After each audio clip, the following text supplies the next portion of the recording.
My name is Alana, and Andrea and I are co-worker friends. Yes, at Shamrock. Sham fam. And yeah, she invited me to her platform, so Yes, thank you for you're welcome. sharing your creative space for the next few hours. Yes, hour and a half or whatever. I chose you because I feel like I only choose people that I feel like I can have a meaningful conversation with. And I feel like right now, a lot of people are looking for that. Mm-hmm. Whether it be when they're driving, at the gym, doing their routines, cleaning, whatever. Right. People are always looking for something. And music, I mean, music is cool, but it gets old after a while. Oh, yeah. And if you have a point of view that somebody else may have, Mm-hmm. and then they can pick up through here or whatever, like, you're benefiting that person. You know what I mean? Well, thanks. Yeah, you're welcome. And, like, just you sharing your platform, what you do, what you like to do, things like that. Library customers.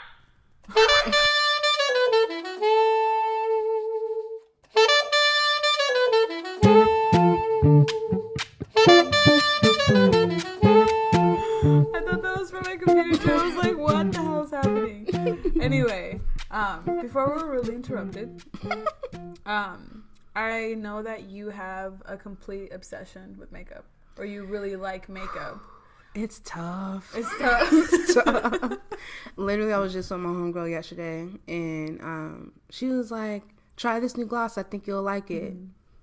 Ended up liking it. So I was just like, oh, another one I got to add to the collection. Yeah. But yes, I am 100% obsessed with makeup. It's like my outlet. Mm-hmm. That's like my creative outlet.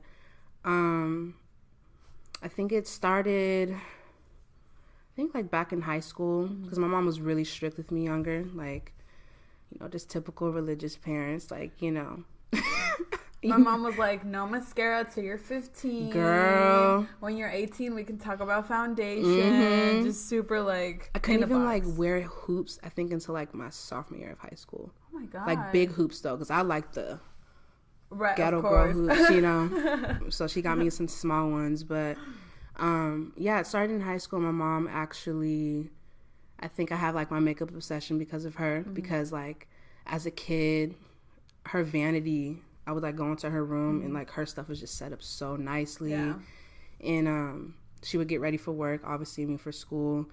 And once I was done getting dressed, I would just, like, look at her and just admire her, like, put on her makeup and her pearls and her perfume. And I'm just like, wow, my mom is, like, goals. Yeah. So definitely I have my, like, makeup obsession because of her. But, yeah, I mean, I think I buy a new piece, like, every week. It's horrible. But, like I said, that's my creative outlet, and I have a few goals for myself in regards to that for this year alone. So I'll definitely be keeping you posted. So we can share it with everybody. Yes, absolutely. So, yeah. How was it like having, like, a strict mom? Because, like, I can literally relate so much to you. I became a good liar. I was so smooth. I could look at her in the face and, like, just... Yeah, everything's fine, oh, baby. Yeah, we're going to be at her house, and I wasn't at her house, or whatever, friend's house, whatever. I guess same. I didn't appreciate it when I was younger. I felt like my mom was like, this lady is crazy. But, like, now that I am an adult, like, full, like, endorsed, like, my womanhood, I totally, like, understand why she was the way she was. And I, like I said, I appreciate it now. Then I was just like, lady, listen, I'm trying to go to these parties. Yeah. I don't care whose mama or whose parents are home. Right. I want to wear lip gloss out, mom. Yeah. But, yeah, I learned how to be a good liar. I, like, knew how to select certain friends. That may sound a little like, what do you mean by that? But I feel like my parents, like, trusted certain friends over others. Like, oh, if Lana's with her and she's going to a party, she good. Certain things like that. So I learned how to finesse at a young age. Yes, for sure. But all in all, like, my mom was, like, awesome. So she still, like, let me, have my freedom in certain situations. Like, she wasn't like, oh, my daughter's not about to be fast out here. Right. Because she knows, what it's like to have, like, a bad reputation as a woman. And she just didn't want that for me. Because Arizona may be big, but if you've grown up here, it's small. it's literally like, oh, you know who? I know them too. Exactly. And it's like, oh, like, you went to high school with them, I went to elementary school with them, or my folks used to, like, you know, chill with their parents back in the day. So it's just like everyone kind of knows everyone out here. Yeah. So, but yeah, strict mom was what it was. Yeah. And now, like, before my mom would tell me, like, you need to tell me where you're going, with who, what, where, everything. And now that, you know, I'm grown up or whatever, she doesn't ask me to do that. So now I voluntarily do it. Like, exactly. Hey, Mom, hope your day's good. By the way, I'm going out to coffee, da-da-da-da. And she doesn't care. And I'm, like, I miss that. So, in a way, I feel like reverse psychology, you know? That's so funny because, like, when I was getting ready this morning, she's like, where are you going? I was like, I'm meeting with my friend Andrea. She's like, from work? And I was like, yeah. And she was just like, what are you guys going to be doing? And I was just like, oh my God. I'm just over here just spilling the tea. But yeah, no, I totally get you where you're coming from on that. It's just like you just tell them stuff because you are just so accustomed to giving them A to Z. Exactly. Because they raised you that way. But even now, like, I'm very appreciative that my mom was very strict with me because she gave me work ethic. She made me honest. She made me responsible, like, at a super, super, super young age. And even though, like you said, I resented her a little bit when I was younger, now I'm like, I'm so glad that you were the way that you were with me. 100%. Because I feel like when you're younger, you just, like, don't have that maturity to understand, like, where your mom is coming from. Yeah. Like, why is she tripping over who I'm hanging out with or where I'm going? Like, why does she want to know all of that? But you're ruining my life. Oh my God, I think I said that to her so many times, especially like 8th grade through sophomore year, because that's like, of course, you drama, drama years. But yeah, I appreciate it so much now because I have, like, you know, certain friends and or just like certain people that, like, I've been around over the years, and I've, like, noticed, like, how their mothers, like, or parents just, like, laxed in certain areas and, like, how they've turned out. And I'm no way in any shape or form saying that, oh, I'm better than them because of that. But I just, like, see, like, the characteristic differences. The values, basically, yeah. Because it's just, like, certain things, certain people let slide, and I'm just like, nah, I would never let that slide, you know? Right. And I have my mom to thank for that. Exactly. Because, like you said, she instilled work ethic, being responsible, being independent, you know. Being a young woman at a young age. Taking care of your shit. Yeah. Because that's very important, I feel like, especially in today's age. Like, it's like the future is definitely female, for sure. Yeah, I agree. Because it's just like, some bad bitches out here. Bad here. bitches. My mom was always the breadwinner. Oh, yeah. Always. Same. Always. And, I mean, I could see how intimidating that can be, but... So I feel like men are taught, like, oh, I'm supposed to take care of the house, but sometimes, like, it doesn't always work out that way. Like, health reasons or, you know, just, like, societal differences. Depends on, like, where you're, like, at, you know, I guess, but... And some women don't have a problem sharing the money like that. But I can definitely see they're taught to be, like, macho and I rule the household and my wife does what I say, you know, things like that. But because society has been changing, I feel like those norms are slowly decreasing, which can be good and bad at the same time, because I feel like some men aren't as responsible as they should be because they've been babied or because they don't see that example at home. You know what I mean? Whew, that was a mouthful there. I'm very observant, so I see that. But and I wouldn't have seen all that if I was caged when I was little. Maybe caged is the wrong word, but I was always at home. I could never go to another person's house. It was always either my home or my family's home. And when I finally started going over to a friend's house when I was like 17, I finally got the opportunity to go visit people. I noticed that, and with my family, the men always picked up. The men always did the heavy work. And it was at all times, all day. So when I started going over to my guy's friend's house, I noticed that their parents did everything and they didn't have to lift a finger. And I was like, interesting how that works. But then, you know, as we grow up, you realize, oh, so now you're lazy. You know what I mean? You know what I mean? Which is cool. Like, I wish I wish I was catered to in that way, but I feel like there needs to be like an equal balance. Yeah. Of things like that. Yeah. But lazy men is just not. I'm not here for it, babe. Go pick up them weeds. Thank you. Yeah, no, I'm not here for the lazy men. So, just nah. So, do you plan to work? Because we work together. Mm-hmm. My plan is not to work for corporate America forever, because it's very uninspiring, and this is not to talk down on people that have office jobs. It's just not for everybody. Mm-mm. And sometimes you want to do things on certain days. You don't always want to wait for the weekend. And then when you get home, it's too late because traffic and just like a bad day at work or whatever, things like that. So the goal is to get out and, just maintain this gig for now till, I can get up on my feet and run a business or whatever. Is that the same place that you're at as well? Yeah. It's funny, like when I was in college, I was like, I'm going to get a corporate job, do well in that corporate job, like, just be a corporate shorty, I guess. But my last year of college, I was just like, I need to follow my passions. Like life is way too short for me to be like in my 50s working for a corporate company and being like, I never followed my dreams, because I saw this quote on my Pinterest and it was just like, don't stress about a job that would like replace you if you were to like pass away or something like that. It was like along those lines. Just like, taking care of your mental health and yourself and just like going with the flow of things. But yeah, I don't want to be in corporate America forever. I don't really feel like that world is for me. No shade, but it's just too, like, I feel like it's stricted. Like you're supposed to like look a certain way, dress a certain way, say things a certain way, get in with the right people. And it's just like, I don't really have time for that, because this person could be a shitty person outside of work, but I'm kissing their ass for a paycheck. Like, no. Exactly. My mama didn't raise me like that. I have like a high level of integrity too. So I just feel like sometimes the corporate spectrum doesn't really maybe have that, I guess. You know what I'm trying to say? I do. Yeah. I see it.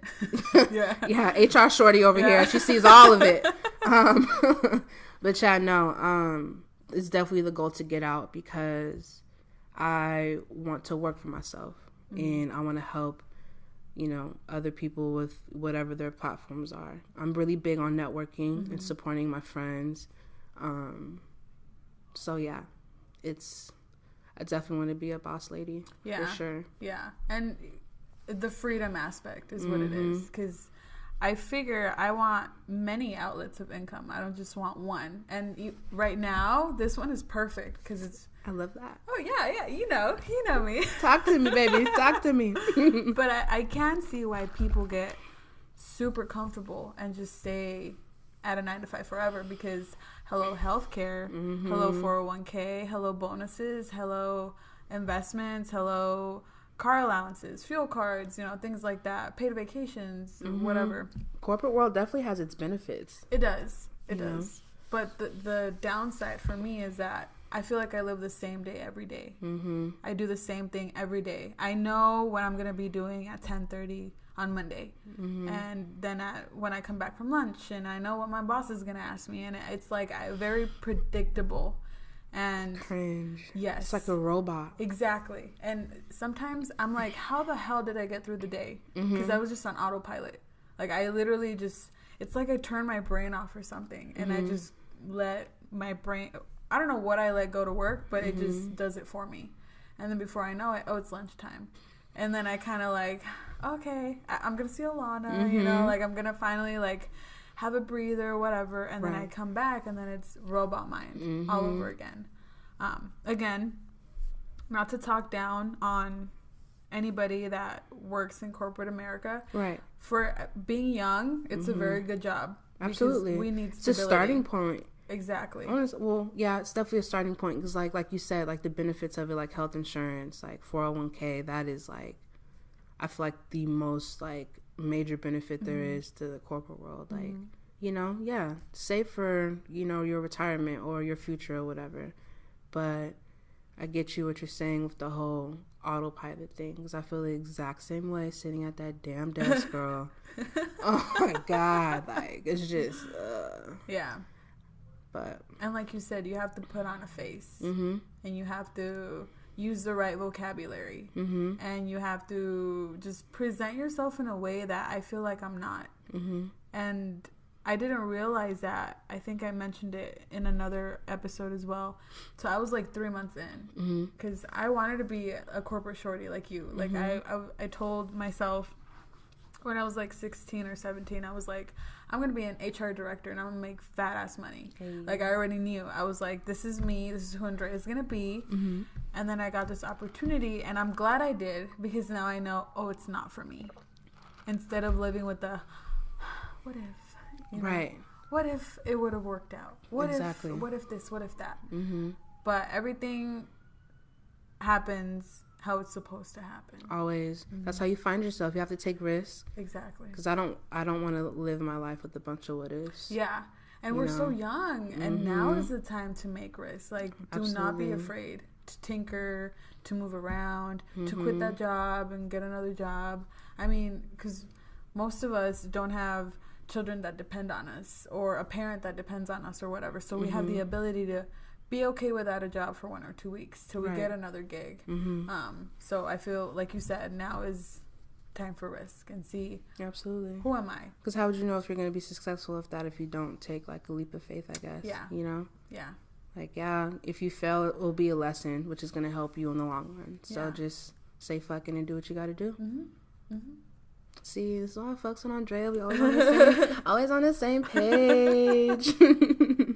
But yeah, I think we're on the same page though, because we attract who we are. I think so anyway. And time has proved that to me.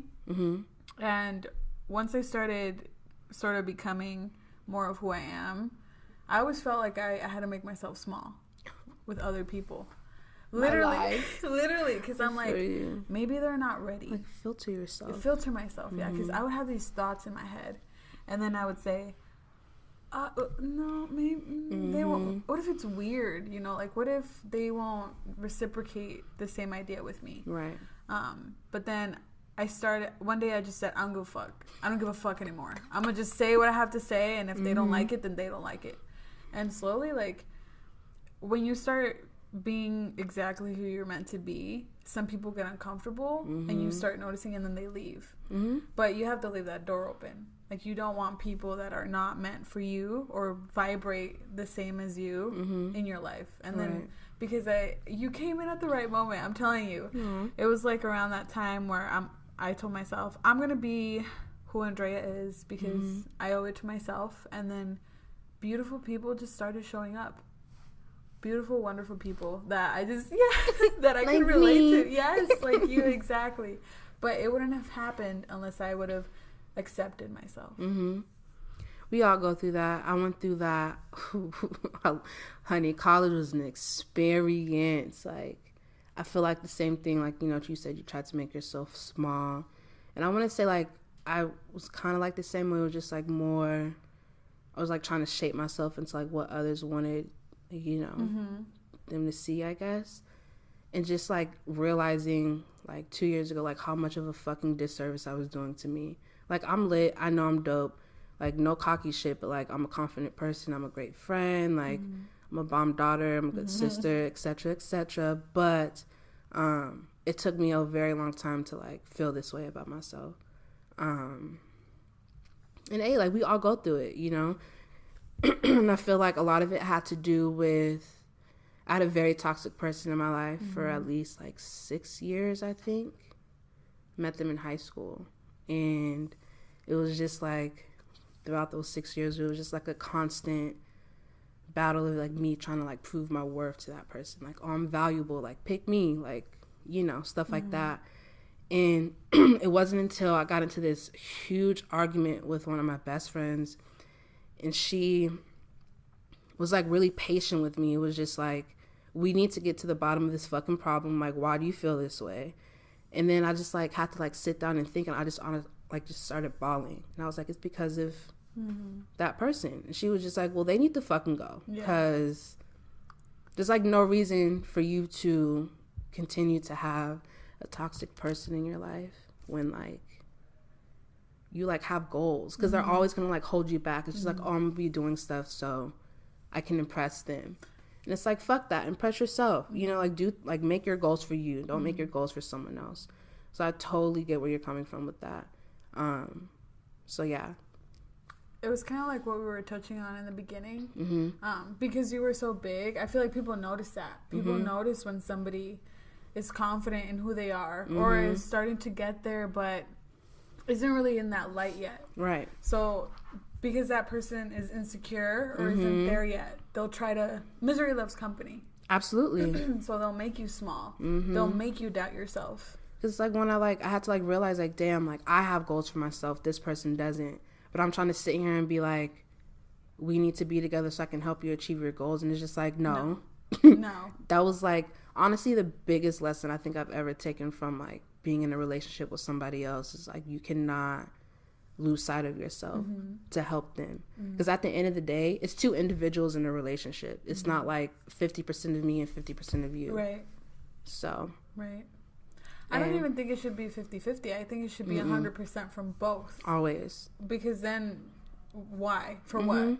What a waste of time. Just like, not only are you doing the relationship a disservice, but you're doing yourself a disservice by like not, like put yourself first, always, you know? But. So did you not do what you had to do because you didn't want to let that person go, or that's why? I was just like in a bad place like the first few years of college because I was just like so fixated on this person. And it affected like everything, like, you know, making new friends, being a good friend to my friends. Like I developed, or not developed, but I guess like I was influenced by their toxicity. Am I saying that right? Toxicity? Something like that. But, yeah, I just realized like how negatively they were affecting me. And it wasn't until that fight that I had with my friend, and I was just like, he like legit like has to go. Like it's time. So yeah, I you know, fuckboy shit, I guess I just sent a text. I should have called, but I was just like, I want you to delete my number. Yeah. And let me go. Yeah. Yeah. And it took a very long time for me to like get over that. But I guess like, you know, you get over things like with time. You have to like give yourself like time to heal. Yeah. You know, you can't like, oh, in a year I'm gonna be over this. Like no. You can't tell your feelings what to do. Exactly. So ever since then, I'm not gonna lie, like life has just been a blessing. I mean, life is a blessing regardless, but ever since I just kind of like let that person go, it's just like, damn, like I've been holding myself back this whole time. Yeah. By keeping this person just like lingering. Like, and for what? Yeah. You know, but learning lessons. What's important is that you recognized it and you let it go instead of being in denial. Like, no, everything's okay. You know, it's fine. And then 10 years later, you'd finally wake up and you'd be like, what the fuck? Exactly. Yeah. Exactly. So you did what you had to do, and it was painful. And I think it's only painful because you're just used to that person. At the end, sometimes I feel like when we're in those situations, it's not so much like, oh, I love this person. Maybe it can be, but it's more like a habit. Old habits die hard. And you know, yeah, absolutely. Yeah. So you go from maybe talking to that person every day to not at all. And then it's like, oh, that void. What am I going to do with that now? And not wanting to face that. You know, but I think what you did is you just let yourself feel it. And you have to go through the motions, and you have to go through it alone, and you can't fill it with anything. No other person, no other guy, no other getting high, drinking, whatever. No, you have to go through it. You have to feel it. You have to feel it to heal it, or whatever. Feel it to heal it. Yeah. I love that. No, 100%. It was just like, it was time. Like, I was doing myself a huge disservice. I couldn't even like focus on my responsibilities, and that's never okay. Yeah. Like ever. Yeah. So, it helped me glow up. Yeah, it helped you grow. Absolutely. 2K Lana, you know. It's chill. But yeah, learning experiences. Yeah. They don't get easier. No. They don't. They don't. But they're necessary. Yes, exactly. And with the wisdom that we pick up from all the other lessons, we can get through hardships maybe better or more strategic, you know. I like that. Yeah. I think the reason why I wanted to be more self-aware of who Andrea was is because things started like getting tough, or not tough, but maybe things just started getting real. Like I started being an adult, and I would notice that I would break at the easiest, most mundane, like little things. And I finally told myself, I'm like, am I gonna break down with every new responsibility that I get, or do I toughen this shit out and figure it out along the way? And it was like I started scabbing my brain. Maybe that's the word. I don't know what, or like molding or whatever. So I started making it hard. I started it went from being like I went from being soft to being more firm and more like, okay, it's hard, but I can get through it because I've gone through this and I've seen this. Facts. And I've done this and that gets me that through wisdom. whatever. Experiences definitely mature you. Exactly. And I know, I can only imagine how many other battles I have to go through. But, hey, Yeah. I'm going to get through it. Because just like you said, I've gotten through this, that. Yeah. It is what it is, you know? That's life. Life cannot be easy. Because I feel like it'd get boring after a while. It wouldn't have flavor at all. Bland chicken. Yeah. I can't imagine, like, not being able to season my food. But, you know, to each his own. Yeah. I feel like it would definitely be a gray world. Yeah. Because when you accomplish whatever goal that you have, it's like, I feel like I get like a new lens on life or my outlook or whatever, because it's like breaking through. I've gotten through a wall. You know, what else can I break? What else is next? Or maybe that's just being obsessive. I don't know, because I'm always looking for a challenge now. I think that's good, though. It's like you're keeping yourself on your toes. It's just, I feel like that's like the ongoing, like, elevation to success. You know? Because we all have our different definitions, and I feel like once you get to that point, like, it's just like, okay, what else can I succeed? Or what else can I, you know? I think that's healthy, though. I don't think it's obsessive. Okay. You're good. Okay, You're thank good, you. shorty. Lawn approved. But yeah. Do you have like a morning routine that you do every day? How do you wake yourself up? How do you get your day started? So I wake up, my alarm, and I just kind of like meditate, I guess, for like a few minutes. I try to keep it very short because I'd fuck around and fall asleep, fall back asleep. Like Yeah. But I just, you know, thank God for waking me up, pray for a good day. Get up, shower. I take my phone in the shower with me because I have like a shower playlist I listen to. Just like my favorite songs at the moment. Coffee pot is like on like a timer thing. So when I get out the shower, I like smell the coffee. I'm just okay, let me give me a cup. Drink a cup of coffee. I do my brows.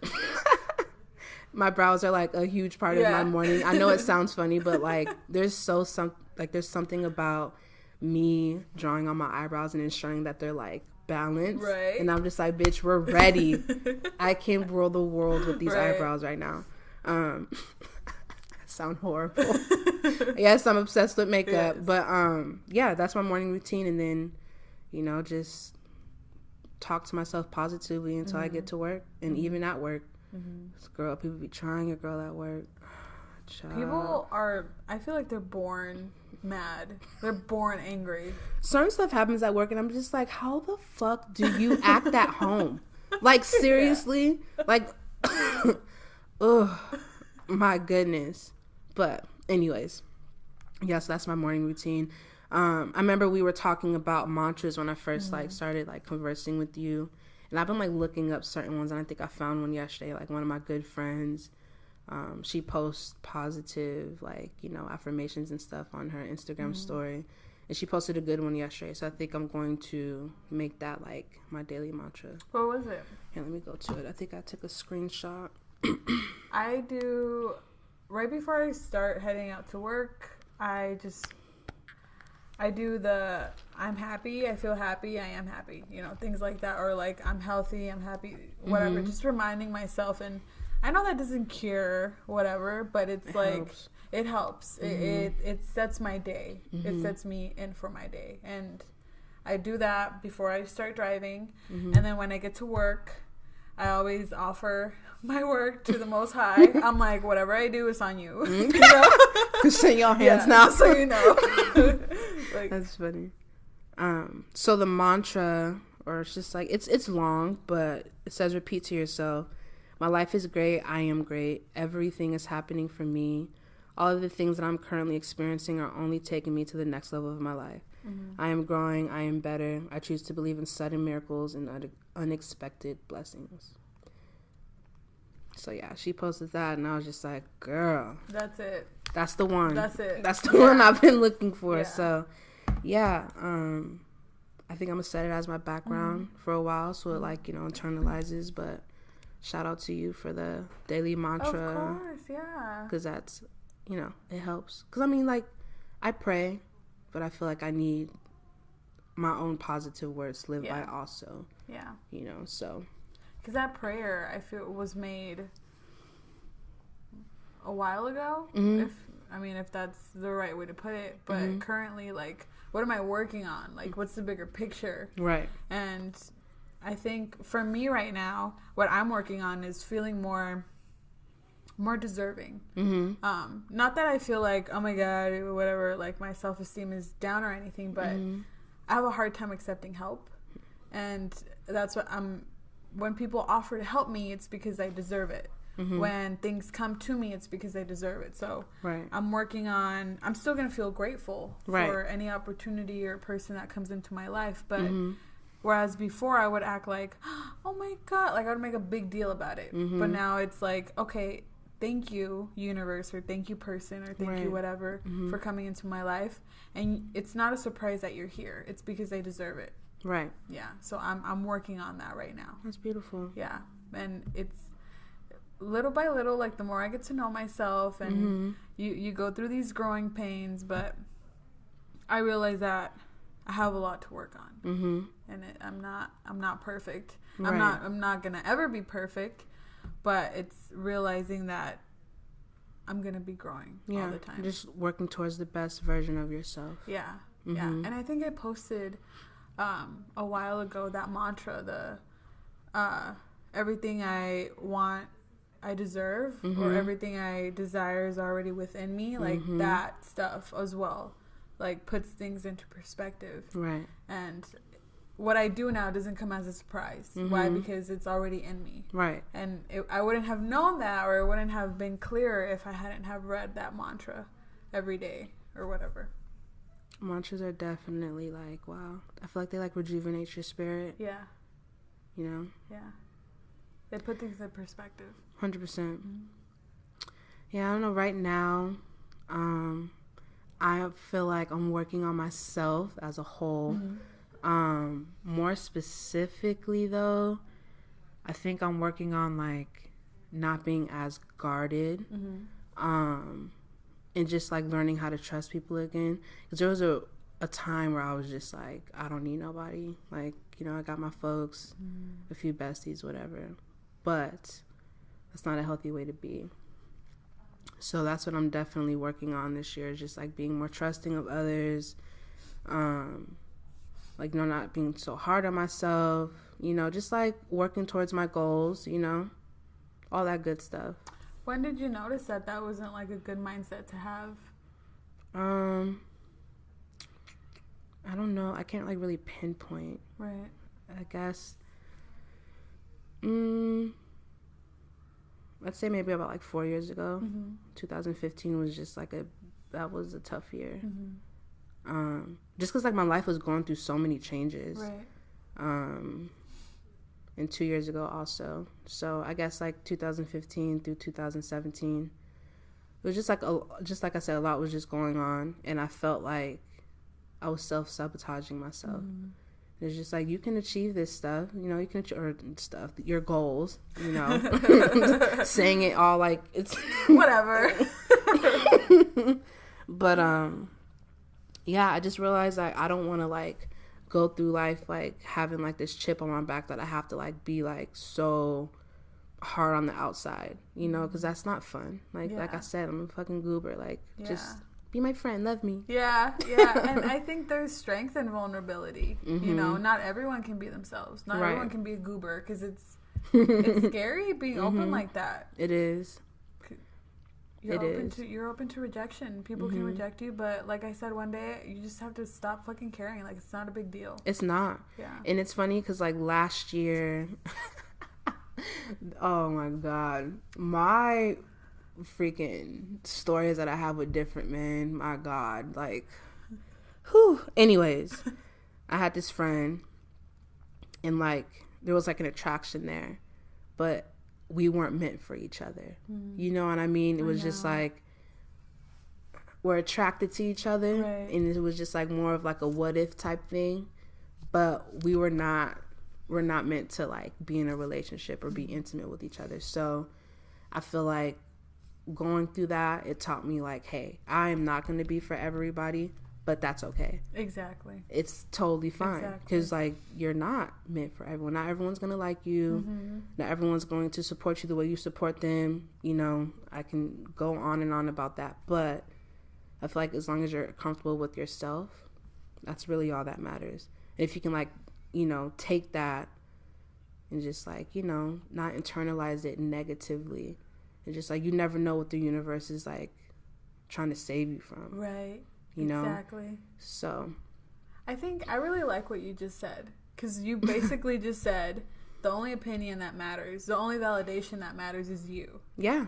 And I believe that that's what people are struggling with right now, especially people our age, because that person didn't like them, because that person didn't reciprocate their feelings, because that person broke up with them, because that person said they weren't for them.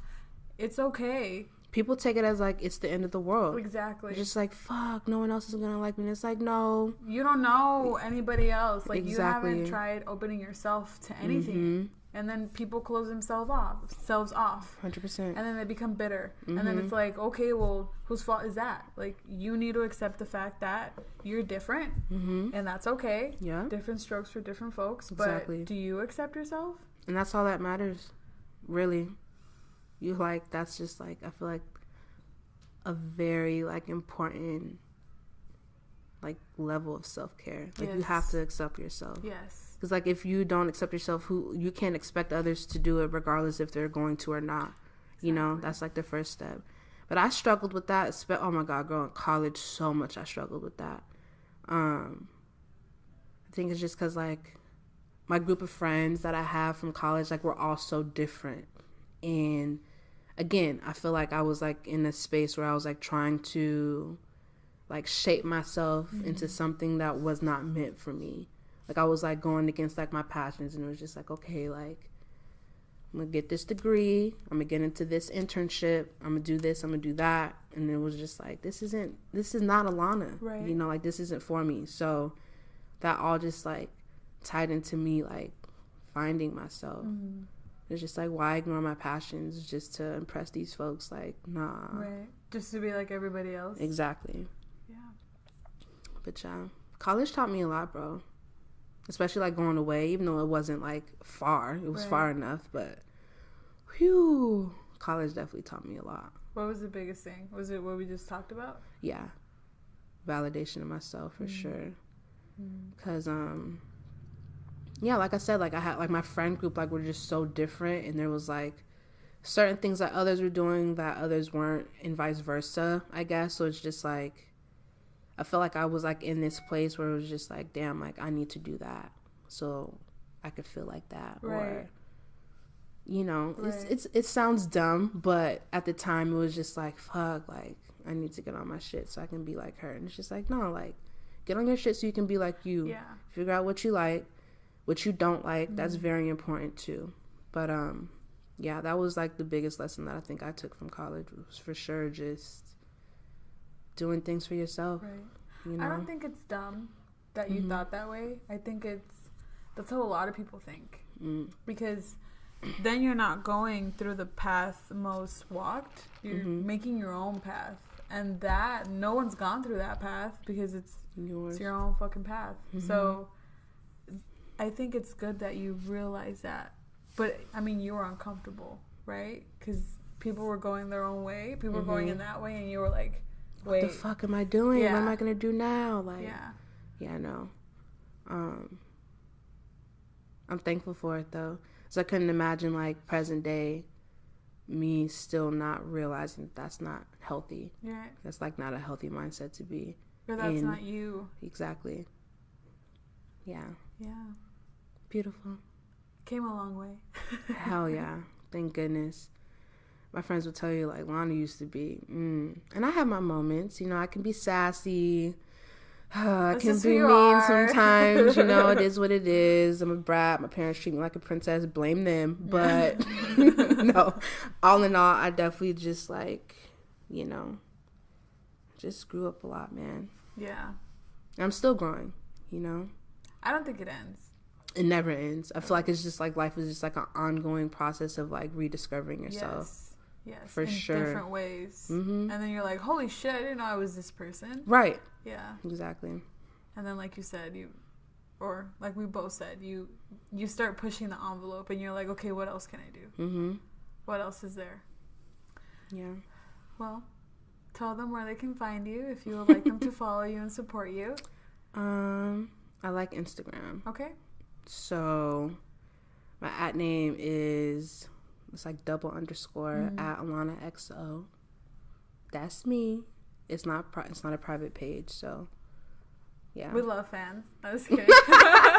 Fan love. And I'll go ahead and include your @ in the description, but okay. I totally appreciate your time. Like, this was beautiful. This was fun. Yay. I'm glad we can connect this way.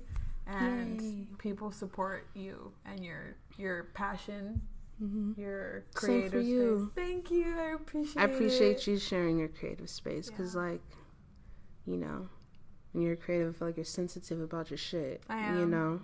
Yeah. You just don't want to invite anyone to kind of, like, mess up your vibe. Exactly. So, thank you for appreciating my vibes and my energy. You know, means a lot. But, yeah. Yeah. Beautiful. I love you. Thank